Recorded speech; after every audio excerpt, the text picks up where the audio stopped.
Hello guys, and welcome back to Joe's Ventures. And today we got this dropped. I was very surprised to see this, but I'm excited to get stuck into it. So this is the behind the scenes for our really awesome aquatic animals for Planet Zoo 2. Really excited to get stuck into that. So really fun.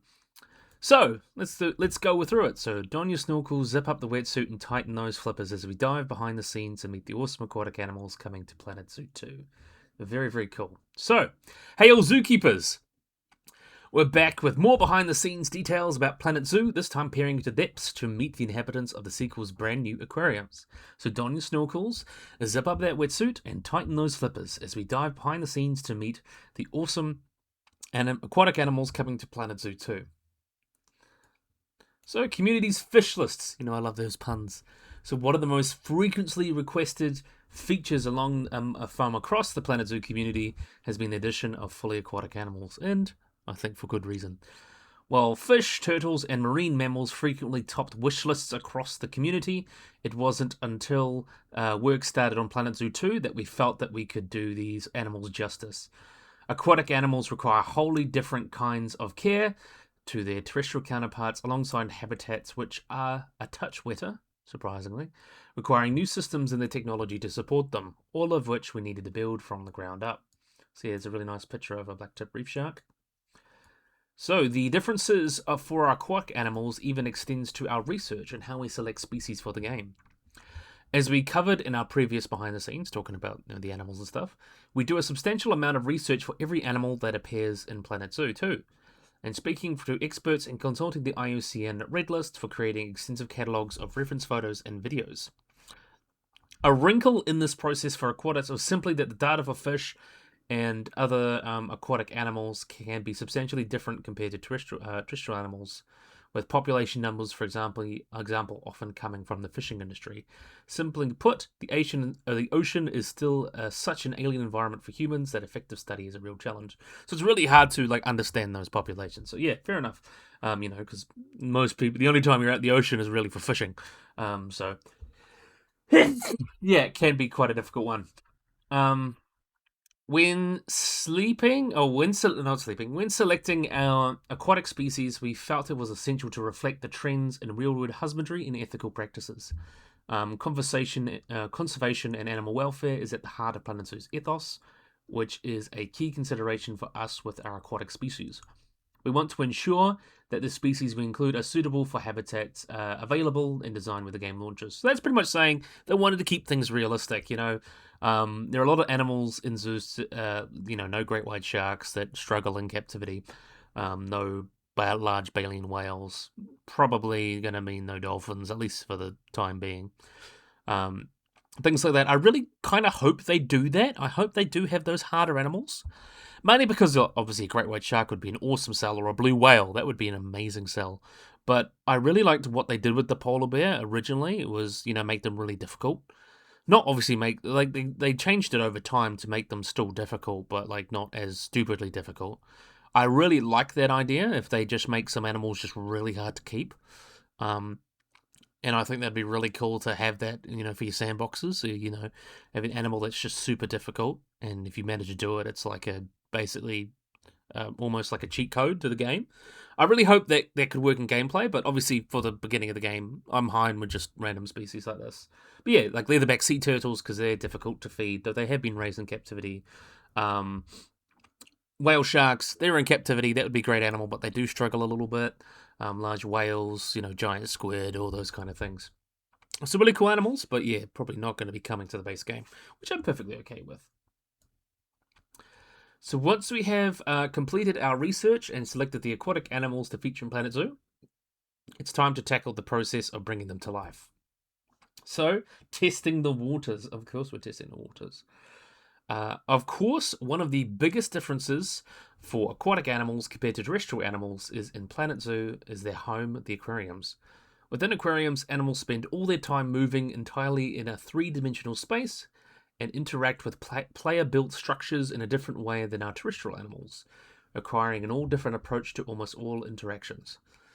Everything from movement to social interaction needs to be reworked to accommodate this three-dimensional navigation. Due to the fact that most aquatic animals always remain in motion underwater in some capacity, this required a lot of iteration to get looking right. Yeah, that makes sense because they're getting bobbed by the currents and the water and stuff like that. And plus, a lot of animals they do have to constantly keep moving to keep breathing, to not sink. But yeah, really, really cool. Oh, sorry about that. But you can see we already saw that in the trailer that we showed off the other day. Very, very cute little baby shark. Baby shark. Do. Gotta do that. Why not? Okay, so we're going to carry on.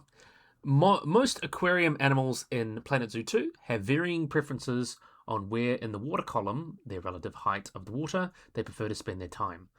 While we control their time spent doing behaviors at the surface, on the ground, or on the aquarium floor, we need to add new parameters for epipelagic and mesopelagic animals that set their preferred depths, albeit abstracted to make sense for the game. So, we don't expect players to build 200 meter plus deep aquariums, but, I'm sure someone's going to try. We've got to. But yeah, I think that's really cool as well because, just animals always, it's like, like a forest, not all animals hanging on the ground, some hanging out in the trees. So they've really had to improve, I think, because of climbing and also aviary animals and obviously these aquariums. They've really had to improve what they do in 3D spaces. So I think that's a really great idea of what they're doing and trying to make animals, prefer the canopy or, prefer swimming at the top. And some animals prefer swimming around on the sea floor, or the aquarium floor, and some prefer to be close to the surface, some to be in deeper water, all that cool stuff. I think that's really, really cool, and that was one of the big things that I didn't like about Zoo Tycoon 2 back in the day. Obviously, it's 20 plus years old now, so I'm not too overly concerned about it, but it is very much something that I think is cool that they give. It gives them each personality. Especially when you make it in the aquarium, you'll be able to see them in different places in the water column. I think that'd be really cool and give your aquariums a lot of life. So this means you'll see your aquatic animals express preferences for where they move in the water. For example, the blacktip reef shark will generally prefer swimming closer to the surface than a great hammerhead might. So that's quite cool as well. And yeah, we talked about that with the animal brain last video. The seafloor, it was also an entirely new navigation area for aquatic animals. So you had to identify new ways to align them animals with the ground and underwater objects, so rocks, corals, plants, enrichments, to keep their movement natural. And you can see there's a little video of the great hammerhead. It's a pretty great hammerhead, not just in model, but I think that's the species. But it looks really, really cool. Big fan of that. Implementing our aquatic animals led us to ask some unexpected questions like, what exactly does the fish do when it rests? So very interesting as well. Initially, our underwater behaviors didn't support animals just stopping. So when night fell and our humphead wrasses kept swimming around and around, we quickly realised, hey, shouldn't these guys chill a bit? Fish may not traditionally sleep like we do, but they do enter periods of rest and less activity which we needed to represent in the game. So to support this, we created a new hover state for aquatic animals. This is where they slowly drift around with little to no propulsive movement. So that's quite cool. It'd be very interesting to see how them sleeping in game and see how that looks, because that'd be very hard to get natural, I think. Other aquatic animals tend to sleep on the seafloor, which was incorporated into our new seafloor navigation system. So yeah, we saw that in the trailer with the hawksbill sea turtle sitting on the seafloor. I think it'd be cool if that was added to semi-aquatics as well. Get a hippo sleeping down there, a crocodile. But yeah, really, really cool. All these new behaviors and interactions required a great deal of testing and iteration to finally reach the authentic movement and behavior you can see on your screens in Planet Zoo 2. So just keep swimming. So another significant difference we had to account for in our aquatic animals was their behavior in groups. So yeah, they just keep swimming. When massed together, fish can exhibit spectacularly ornate and complex synchronized movements, presenting significant challenges for us to manage both in terms of game performance and complexity for players. So this led to the creation of shoals for some aquatic species in Planet Zoo, which are animals managed as a group entity instead of individuals. So they stay together in a single shoal. So they're not quite as, they manage as a population, not as a, because, imagine trying to have 300 fish and that would probably destroy your computer. So this is kind of to probably just make it a bit more simple. So rather than managing each of the hundreds of individuals that are present in a shoal, sorry about that. Both players and the game engine manage a shoal as a unified entity. So that's quite cool. I like that. This even extends to the welfare of the shoal, which is viewed as a group rather than the welfare of each individual animal. By grouping animals into a shoal, we also needed to bring the new navigation system based around buoyed behaviors, which controls the direction, cohesion, and separation for the shoal as a whole. Love the rhyme. This enables animals to move as a unified entity while still expressing that the shoal is made from a collection of individuals. So yeah, basically the best of both worlds. You get those really massive shoals that you get in aquariums of all sorts of different fish, but you don't get that really awkward, your PC will survive, your PlayStation will survive, which is fair enough because really, stimulating those hundreds of animals would be quite difficult. And yeah, I think it's a good work around it. It gets that more natural. Because the thing with aquariums, you need a lot of species, a lot of movement that really makes them interesting. Like the George Aquarium, got thousands of fish in there. Obviously, you got your big manta rays and your sharks and your whale sharks, stuff like that. But there's all sorts of little fish that make a lot of extra movement. That's what really makes a great aquarium, in my opinion. And that's what needs to be represented in the game. And they've done it rather beautifully by the looks of it. But there is let's see. Okay, shoals don't have as many different animated behaviors as other animals, but will change their shoaling parameters, quote unquote, according to the situations they encounter. For example, a shoal encountering a predatory animal may swarm more tightly and move faster for a while after the encounter than they normally would. So they do respond. They'll also react to the presence of larger aquatic animals and even staff divers by swimming out of the way. I really like that. They still, that's the best of both worlds. I'm really liking that. I'm really liking how the shoalfish are going. It looks quite cool. Look at these guys. They look beautiful in there. So let's have a look and see what they say. There's always a bigger fish.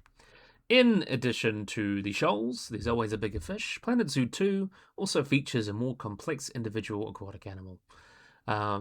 Unlike shoals, these complex animals require more dedicated and direct management as individuals, with their welfare and behavior reflecting the same level of complexity as our terrestrial animals. So these are what they've been termed the hero species. Of course, they also come with their very own quirks to account for. So this is the hawksbill sea turtle. Really, really cool little sea turtle. I remember having one of these when I was working at Kelly's. Really cool animal. Came in as a rescue. But of course, they also come with their own quirks that we had to account for. So many of our more active aquatic animals, specifically obligate ram ventilators, like the black reef shark, which needs to swim to breathe, so like pelagic sharks, would look quite erratic when we first got them to swim and around in our early aquariums, randomly moving between points within the water body. We discovered that real shark tanks are normally built in a certain way to support their needs for long straight paths without tight turns, such as dumbbell-shaped tanks. And sharks in aquariums tend to maximize their available space by following the edge of the tank. So that's quite cool. Definitely something that you'll probably notice with a lot of sharks if you go into a decent aquarium. And also as well, as we talked about great white sharks, they really struggle with pelagic animals because they don't understand the concept of walls. So it's interesting to see what they could do to that. So to reflect this behavior, known as window surfing, our coders developed a new methods that creates paths around the edge of aquariums, denoting the probability of an animal in motion, generating its path across barrier segments rather than picking a random point in the water body. So basically, it will hang out across your. I think that's really cool. That'll be really, really awesome. So it just swims around in your tank, and it does it dynamically as well. So that's really cool. In Planet Zoo 2, you will see most of our sharks window surfing quite often, but other complex aquatic animals also make use of the system to a lesser extent as well. We found it looks great when every once in a while your sunfish takes a leisurely swim right across the viewing area, checking out what the guests are doing. I bet that would be incredible. I'd love to see a sunfish in real life. I'd love to go. If I could pick one aquarium to go to in America, it'd probably be Georgia. It'd be Georgia and Monterey Bay. If you had to pick two, I just want to see those. I really love that aquarium. But also Monterey Bay because I love deep sea life. It's such an interesting world to me. I would love to see like a deep sea DLC. I think that'd be so cool. And that opens up, if they had something like Mega Aquarium, if you have to change things to have animals from deeper in the water, I think that would be something really cool. Some really great expansions that I think the aquariums really just open up a lot of world for a lot more management because they require a lot more management. Planet Zoo animal management is very much what meal management is like, but there's so much more to do with aquariums and stuff like that. So I think that'd be really cool.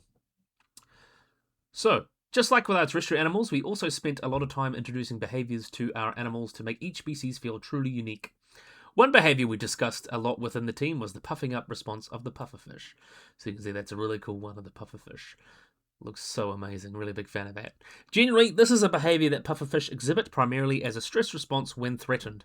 However, this is such an iconic behavior for this animal that we decided to utilize it as a very rare standard behavior. So, that's kind of cool. Get to see them do it occasionally. Very, very cool. Marine management. So that now we get into a bit more management. Generally, aquatic animals have the same set of welfare requirements as terrestrial animals, with factors including space, stress, nutrition, and more affecting their health and happiness. So yeah, they're just like their animals in general. But the key difference is that aquatic animals, is that they also have a crucial salinity requirement, something that must be configured correctly to keep these animals alive. That's a really nice one. That looks like an eagle ray, spotted eagle ray, or some sort of eagle ray. Looks really, really nice cow nose ray, potentially. Not really, doesn't look like a cow nose ray to me, but really, really cool. They really, really great job with that. So to do this, you'll need to place and manage new water filtration networks infrastructure around your zoo, configuring and connecting it to your aquarium. You'll also need to manage the water's temperature and cleanliness to keep your aquatic animals in good health. Underwater feeding is also something that needs a little love as well. A little love and attention for Planet Zoo. So you can see that's a little tray there. For our semi-aquatic animals in the original Planet Zoo, eating food underwater was optional. You could add an underwater feeder, but as absence, the keepers would just place it on the ground on the land. Aquariums obviously don't have that option, so we created new behaviour for staff to generate free floating feeders that ensure that fully aquatic animals can be fed even if you forgot to place a feeding station down for them. Just like our terrestrial animals in Planet Zoo 2 can do with trees and bushes, aquatic animals can forage from specific aquatic foliage as well. When a traditional terrestrial habitat may be built focus on well-designed wide areas, the challenge of building good aquariums in Planet Zoo 2 lies in their verticality. That's really good. It'll be down to you to build aquariums that provide everything your aquatic animals need, and also by giving your guests a good view. So yeah, we talked about that a little bit more. So yeah, really, really cool. We already talked about that filtration system more in the last video, because yeah, the salinity and stuff like that.